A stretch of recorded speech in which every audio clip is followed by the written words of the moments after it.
Hello friend, नैतिक IAS academy के platform पे आप सभी का स्वागत है। अंतर्राष्ट्रीय संबंध में हम लोग दूसरे यूनिट की शुरुआत कर चुके हैं और दूसरे यूनिट में पहला टॉपिक राष्ट्रीय शक्ति नेशनल पावर को हम लोग पढ़ चुके हैं। दूसरे यूनिट का दूसरा टॉपिक राष्ट्रीय शक्ति के समान ही जुड़ा हुआ है, जिसका नाम है राष्ट्रीय हित नेशनल इंटरेस्ट, जिसको हम लोगों को पढ़ना है। राष्ट्रीय शक्ति और राष्ट्रीय हित में बहुत ज़्यादा अंतर नहीं है। बहुत सारे विचारकों का मानना है कि जो राष्ट्रीय हित है, जो राष्ट्रीय शक्ति है, वास्तव में वही राष्ट्रीय हित है। अंतर्राष्ट्रीय राजनीति में या अंतर्राष्ट्रीय राजनीति के पटल पे जो भी राज्य अपने अंतर्राष्ट्रीय व्यवहार करते हैं, उनके व्यवहार का महत्वपूर्ण आधार उनकी राष्ट्रीय हित होती है।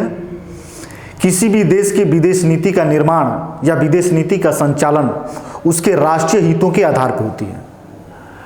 राष्ट्रीय हितों के माध्यम से ही उस देश की विदेश नीति की सफलता और असफलता को निश्चित भी किया जाता है।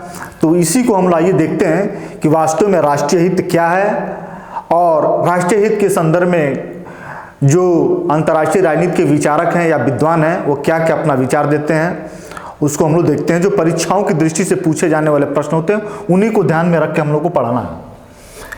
राष्ट्रीय हित, राष्ट्रीय हित, राष्ट्रीय हित का होता है नेशनल पावर। नेशनल पावर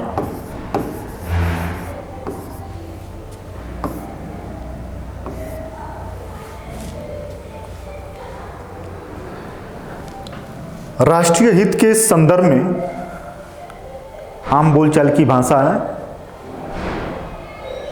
कि प्रत्येक राज्य अपनी राष्ट्रीय हितों को बढ़ाने के लिए अंतर्राष्ट्रीय जगत पे अन्य राज्यों के साथ व्यापारिक, कूटनीतिक, सैनिक, सामरिक, तमाम तरह की क्षेत्रीय संगठन, अंतर्राष्ट्रीय स्तर के संगठन बनाते और बिगाड़ते हैं। इन संगठनों के माध्यम से ही प्रत्येक राज्य अपने राष्ट्रीय हितों की पूर्ति करने का प्रयास करते रहता है। तो इस राष्ट्रीय हित के बारे में कुछ विचारकों ने जो परिभाषा दिया है, उस परिभाषाओं को सबसे पहले हम लोग देखते हैं। राष्ट्रीय हित के संदर्भ में सबसे पहले जो परिभाषा दिया हुआ है, पेडल फोर्ड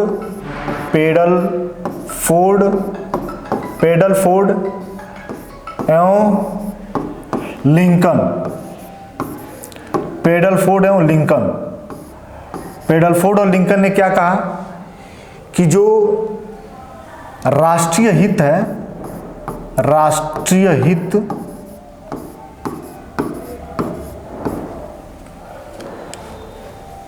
प्रत्येक राष्ट्र की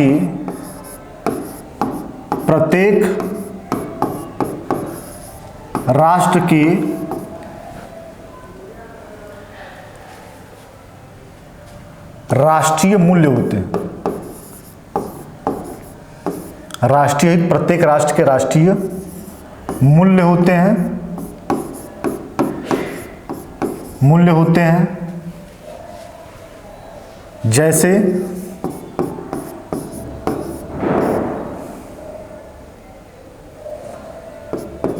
राष्ट्र का कल्याण,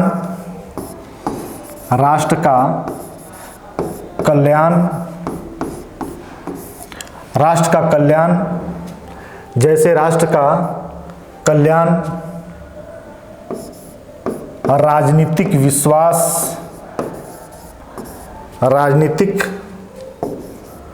विश्वास, क्षेत्रीय अखंडता एवं एकता, क्षेत्रीय एकता एवं अखंडता। जो पेडल फोर्ड एंड लिंकन ने राष्ट्रीय हित को यही बताया कि राष्ट्रीय हित क्या है। प्रत्येक राष्ट्र की राष्ट्रीय मूल्य होता है, जिसमें राष्ट्रीय मूल्य में राष्ट्र का कल्याण करना होता है, राजनीतिक विश्वास को कायम करना रहता है, क्षेत्रीय एकता और अखंडता की सुरक्षा करना ही क्या है, राष्ट्र का राष्ट्रीय हित है। ये मानना है पेडलफोर्ड लिंकन का। अब राष्ट्रीय हित के बारे में जो बहुत महत्वपूर्ण विचारक है मार्गेनथाउ, इनका क्या मानना है।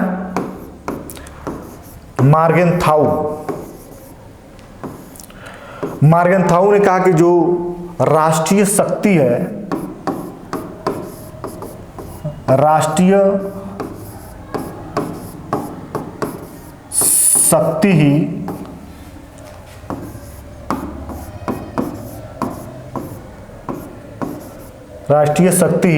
राष्ट्रीय हित है। मार्गेनथाउ के अनुसार जो राष्ट्रीय शक्ति है वही राष्ट्रीय हित है, दोनों में कोई विशेष अंतर नहीं है। और शक्ति के लिए संघर्ष ही राष्ट्रों का राजनीतिक व्यवहार होता है, अंतर्राष्ट्रीय व्यवहार होता है, इसलिए राष्ट्रीय शक्ति राष्ट्रीय हित है मार्गेनथाउ के अनुसार।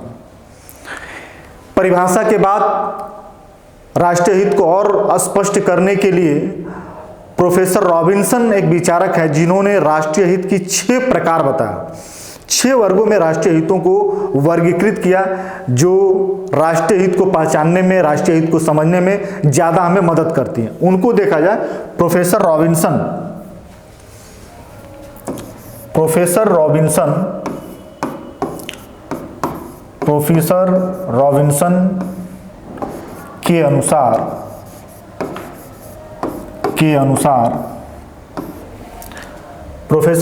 के अनुसार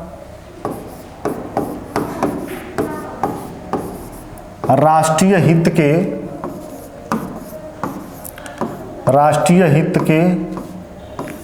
6 प्रकार हैं। राष्ट्रीय हित के 6 प्रकार हैं। कौन? पहला है प्राथमिक स्तर के हित, दूसरा गौड़ स्तर के हित, तीसरा अस्थाई हित,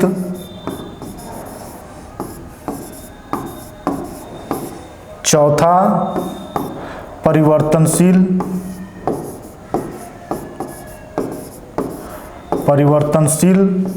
हित, और पांचवा सामान्य हित,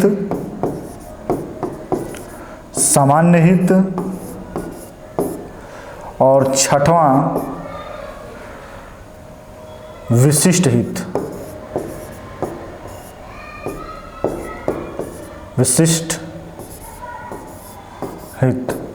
ठीक है। प्रोफेसर रॉबिन्सन ने इन 6 प्रकार के हितों की चर्चा किया कि प्रत्येक राष्ट्र का पहले प्राथमिक स्तर का हित होगा। प्राथमिक स्तर के हित उन हितों को कहा जाता है जो प्रत्येक राष्ट्र पहले सारे हिस्सों में प्राथमिक रूप में उसको मान्यता देते हैं। जैसे राष्ट्र की सुरक्षा,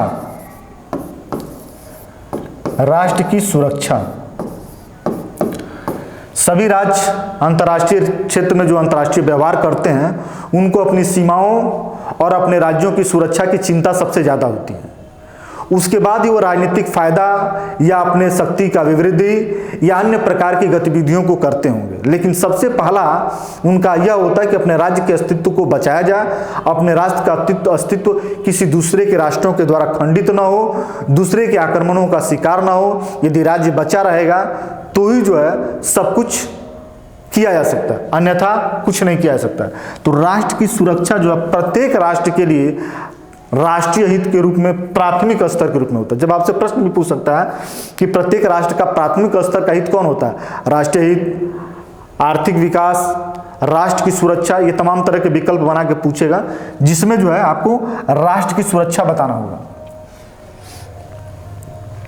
उसके बाद बताया कि गौड़ स्तर के हित, गौड़ स्तर के अंत मतलब सेकेंडरी हित, ऐसे हित जिनको प्राथमिक स्तर पे नहीं रखा जा सकता है, जिनको विशेष महत्व नहीं दिया जाता है, उन हितों को सेकेंडरी हित कहा जाता है। जैसे एक राज्य का दूसरे के राज्य के साथ सांस्कृतिक संबंधों का निर्वहन, ये बहुत विशेष महत्व के नहीं होते हैं, ठीक है, इसलिए उसे गौण स्तर के हित माने जाते हैं जो सेकेंडरी हित होते हैं। अस्थायी हित वे हित होते हैं जो दीर्घकालिक होते हैं, अस्थायी हित दीर्घकालिक होते हैं। देखिए जो प्राथमिक स्तर के हित होते हैं वो दीर्घकालिक नहीं होते हैं। कभी आपसे प्रश्न पूछेगा कि राष्ट्रीय हित में दीर्घकालिक हित कौन होते हैं, प्राथमिक स्तर के हित, गौण स्तर के हित, विशिष्ट हित, सामान्य हित, तो जो अस्थायी हित होते हैं वही दीर्घकालिक होते हैं, ठीक है। तो दीर्घकालिक हितों में आता है आर्थिक विकास करना, शांतिपूर्ण ढंग से आर्थिक विकास करना। अब आर्थिक विकास का काम एक दिन में नहीं, 2 दिन में नहीं हो सकता है, ये लंबे समय के लिए आवश्यकता होती है। तो उसके लिए तमाम तरह की रणनीतियाँ, तमाम तरह की परिस्थितियाँ, तमाम तरह की विचारधाराओं को अपनाना पड़ता है। इस तरीके से जो अस्थायी हित होती है दीर्घकालिक होती है, सभी राष्ट्रों के अस्थायी हित होते हैं। चौथा है परिवर्तनशील हित। परिवर्तनशील हित को कहा जाता है तात्कालिक हित, तात्कालिक हित। ऐसे हित जो परिस्थितियों पर निर्भर करता है, जैसे समय काल परिस्थितियां बदलती रहती है उसी अनुसार वह हित बदलते रहता है। 3 बदलती हुई राष्ट्रीय हित पर भी ज़्यादा ध्यान देने की जरूरत होती है। यह भी महत्वपूर्ण होता है, अमहत्वपूर्ण नहीं होता है, बल्कि होता क्या कि जैसे जैसे परिस्थितियां बदलती है वैसे हितों की नेचर और आवश्यकता भी क्या होती है, बदल जाती है। तो ये प्रत्येक राज्य की जो परिवर्तनशील हित होती है इसको जानना थोड़ा बहुत कठिन होता है, क्योंकि परिस्थितियां कैसी बदली, किस तरह की उसके हित बदले, ये जानने समझने में थोड़ा टाइम और वक्त लगता है, इसमें भी बहुत कुछ गड़बड़ हो जाता है। इसलिए इस हितों को बहुत ध्यान से रखा जाता है अपने विदेशी संबंधों के संचालन करते समय।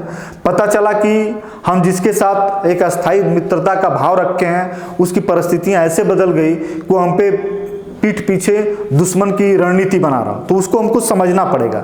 ये परिवर्तनशील हित हमेशा बदलते रहता है, जिसको देखते रहना होगा। सामान्य हित, सामान्य हित में वो हित आते हैं जो कई राष्ट्र आपस में एक साथ रहते हैं और उनकी हितें, इनको उनकी सामूहिक हितों को ही सामान्य हित कहते हैं। और ऐसी परिस्थितियों का निर्माण किया जाता है जिसमें प्रत्येक राष्ट्र का अपना हित हो और उस हितों में उनकी अपनी जो निजी हित है उस निजी हितों की पूर्ति होती रहे। जैसे भारत सार्क का संगठन बनाया है, अन्य क्षेत्रीय संगठन बनाया है। इन राष्ट्रों इन संगठन के जो राष्ट्र होते हैं उनकी सामान्य हित होती है और एक समान परिस्थितियां होती हैं, एक समान उनकी समस्याएं होती हैं जिसके समाधान करने में मिलजुल के सहयोग से सबका कल्याण और विकास होगा। इस तरीके की समान हित भी उनके साथ होती है। समान हित के साथ साथ कुछ विशिष्ट हित भी होती है। यह विशिष्ट हित समान हित के साथ ही जुड़ी होती हैं और प्रत्येक राज्य का अपना अपना विशिष्ट हित होता है जिसके लिए वह हमेशा अपने हितों की प्राप्ति करने के लिए प्रयास करते रहता है। इस प्रकार रॉबिन्सन द्वारा बताए गए इन नामों को जानना जरूरी है कि किसने ये 6 प्रकार बताए, 6 प्रकारों में कौन कौन सा है। इसके बाद जो मार्गेनथाउ जो है,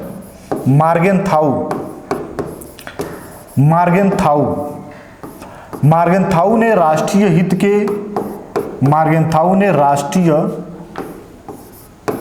हित के 2 प्रकार बताए, 2 प्रकार बताए। 2 प्रकार बताया, एक बताया अस्थाई है और दूसरा बताया इसने अस्थाई, ठीक है। एक अस्थाई है, दूसरा अस्थाई है। अस्थाई दीर्घकालिक होता है, जैसा कि हम लोगों ने रॉबिन्सन में पढ़ा है, दीर्घकालिक होता है।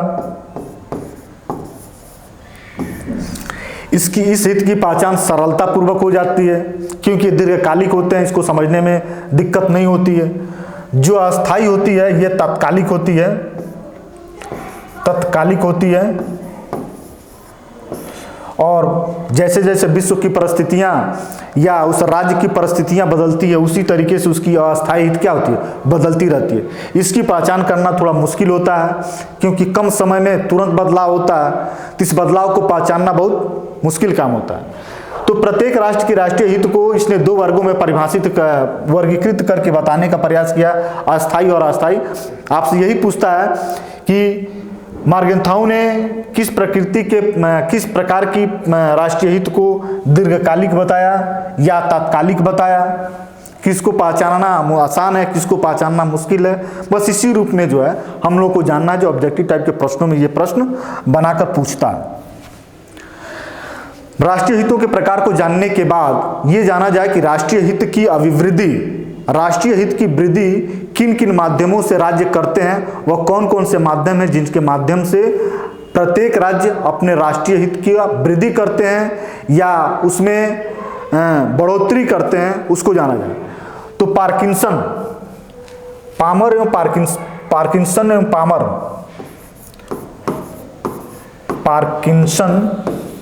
एवं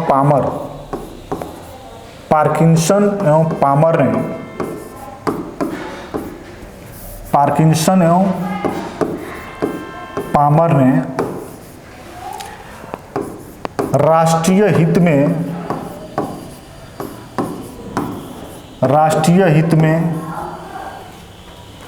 वृद्धि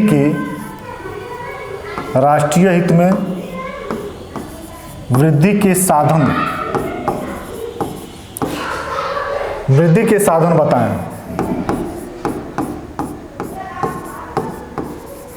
अब वह साधन क्या है? सबसे पहला है कूटनीतिक,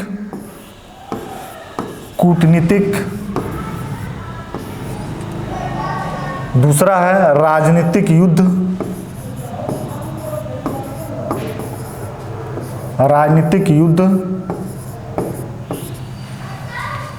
चौथा है प्रचार, और उसके बाद साम्राज्यवाद,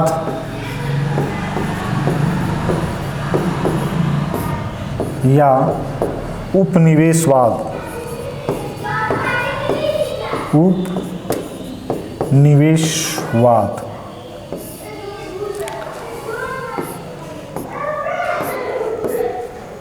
ठीक है। जो पार्किंसन ने बताया कि किसी भी राज्य की जो राष्ट्रीय हित होती है, चाहे अस्थायी हो अस्थायी हो, चाहे रॉबिन्सन के अनुसार 6 प्रकार की कोई भी राष्ट्रीय हित हो, उन राष्ट्रीय हितों की अभिवृद्धि करने के लिए जो राजनीतिक प्रयास किए जाते हैं, या तो कूटनीतिक प्रयास किए जाएंगे। कूटनीतिक प्रयास का मतलब प्रत्येक राज्य चतुराई के साथ अपने संबंधों का निर्वहन करता है। चतुराई ही कूटनीति है, और चतुराई को निगेटिव वर्ड में भी प्रयोग किया जाता है। यदि व्यक्ति विशेष के संबंध में देखा जाए तो कोई चतुराई तरीके से कोई कार्य करता है तो उसे लोग कहते हैं कि बहुत कनिंग है और अपने काम निकालने के लिए हमसे अपना व्यवहार करता है, इसलिए इसे दूरी बना कर रहना चाहिए। लेकिन राजनीतिक क्षेत्र में जो अंतर्राष्ट्रीय समाज में प्रत्येक राष्ट्र इसी का सहारा लेते हैं। बहुत चतुराई, बहुत ही कूटनीतिक तरीके से अपने जो आर्थिक हित होते हैं, अपने जो राष्ट्रीय हित होते हैं, उसकी पूर्ति करने का वह प्रयास करते हैं, जो बिना युद्ध के, बिना टकराहट की और बिना तनाव के जो है पूर्ति होते हैं। प्रत्येक राज्य का दूसरे राज्य के साथ राजनयिक संबंध के साथ कूटनीतिक संबंध भी होते हैं, और ये दोनों सभी राष्ट्र करते हैं। कूटनीतिक प्रयास से ही अंतर्राष्ट्रीय समाज एक दूसरे से जुड़ी हुई है। बिना कूटनीतिक के अंतर्राष्ट्रीय समाज के व्यवहारों का संचालन किया ही नहीं जा सकता। तो कूटनीति है, राजनीतिक युद्ध भी है, जो बहुत सिंपल सा तरीका है अपने साम्राज्य के अपने विवादों का समाधान करने के लिए या अपनी शक्ति को वृद्धि करने के लिए दूसरे के देशों के प्राकृतिक संसाधनों पर नियंत्रण करना, ये आता है। प्रचार एक कॉमन चीज़ है, अपने राष्ट्रीय हितों की अभिवृद्धि या अपने संसाधनों की प्रचार वृद्धि के लिए या व्यावसायिक विस्तार करने के लिए प्रचार का सहारा लिया जाता है। यह है साम्राज्यवाद और उपनिवेशवाद, ये भी युद्ध के ही पार्ट हैं, और प्रत्येक राज्य युद्ध के द्वारा दूसरे राज्य की सत्ता पे काबिज करना या किसी राज्य को आर्थिक सहयोग करके उसके सत्ता पे अप्रत्यक्ष नियंत्रण स्थापित करना उपनिवेशवाद का हिस्सा है। भारत अपने राष्ट्रीय हित की पूर्ति करने में साम्राज्यवाद और उपनिवेशवाद को बिल्कुल नकारता है। युद्ध का भी सहारा नहीं लेता है, कूटनीतिक प्रचार इन सब माध्यमों के माध्यम से जो है अपने राष्ट्रीय हितों की पूर्ति करता है। राष्ट्रीय हित की पूर्ति करने के जो माध्यम है, जो साधन है, वह राष्ट्र के चरित्रों का प्रदर्शन भी करता है। यदि कोई राज्य साम्राज्यवादी है तो वह युद्ध का समर्थन करेगा, शांति की बात नहीं करेगा, सद्भाव की बात नहीं करेगा। तो इस तरीके से संसाधन के माध्यम से भी राष्ट्रीय चरित्रों का पहचान किया जा सकता है। तो मूल प्रश्न यह है कि जो राष्ट्रीय हित है, इस राष्ट्रीय हित की पूर्ति के लिए प्रत्येक राज्य किस तरीके के साधन के अनुसरण करते हैं। भारत एक शांतिप्रिय देश है, इसलिए निश्चित तौर से कहा जाएगा कि साम्राज्यवाद, उपनिवेशवाद, युद्ध का सहारा भारत कभी नहीं ले सकता है। चीन के संदर्भ में कहा जाए चीन एक साम्राज्यवादी देश है, वह अपनी सीमाओं के विस्तार के लिए युद्ध का सहारा लेता है और अन्य प्रकार का उपनिवेशवाद का भी सहारा लेता है। तो ये सब तरीका है राष्ट्रीय हित को बढ़ाने और राष्ट्रीय हित को घटाने के लिए। अब ये बहुत छोटा राष्ट्रीय हित, राष्ट्रीय शक्ति बहुत छोटा चैप्टर है। कूटनीति को अभी हम लोग कूटनीति को पढ़ना है, एक चैप्टर यूनिट 3 में डिप्लोमेसी क्या होती है, डिप्लोमेसी के माध्यम से कैसे राष्ट्रीय हित की पूर्ति होती है, इसको हम लोग को विस्तार से पढ़ना है, एक वीडियो के माध्यम से ही पढ़ना है। तो इसको अगले या तीसरे यूनिट में पढ़ना है। इस तरीके से राष्ट्रीय हित का चैप्टर हम लोग का समाप्त होता है। छोटा चैप्टर है, बस समझने और जानने के लिए ज़रूरी है। और इसके बाद हम लोग का अगले चैप्टर की जो शुरुआत करेंगे नेक्स्ट वीडियो में करेंगे। और प्रत्येक वीडियो को कायदे से देखिएगा, नोट्स बनाइएगा और लास्ट में हम प्रश्नों का कलेक्शन भी देंगे। जो आए हुए प्रश्न हैं उनको भी अच्छे तरीके से पढ़ लीजिएगा, याद कर लीजिएगा। निश्चित तौर से परीक्षाओं में आपका मदद करेगा। समय चूंकि नज़दीक है, इसको और विस्तार से पढ़ाना चाहिए और थोड़ा पहले से बनाना चाहिए। तो हमारे सामने थोड़ा सा समस्याओं के अभाव रहने के कारण बहुत कायदे से और बहुत बड़े स्तर से नहीं पढ़ा पाए, लेकिन यह है कि टॉपिक को टू द पॉइंट में हम समाप्त कर देंगे, ऐसा हमारा विश्वास है। इन्हीं बातों के साथ अपनी बात को समाप्त करते हैं। धन्यवाद।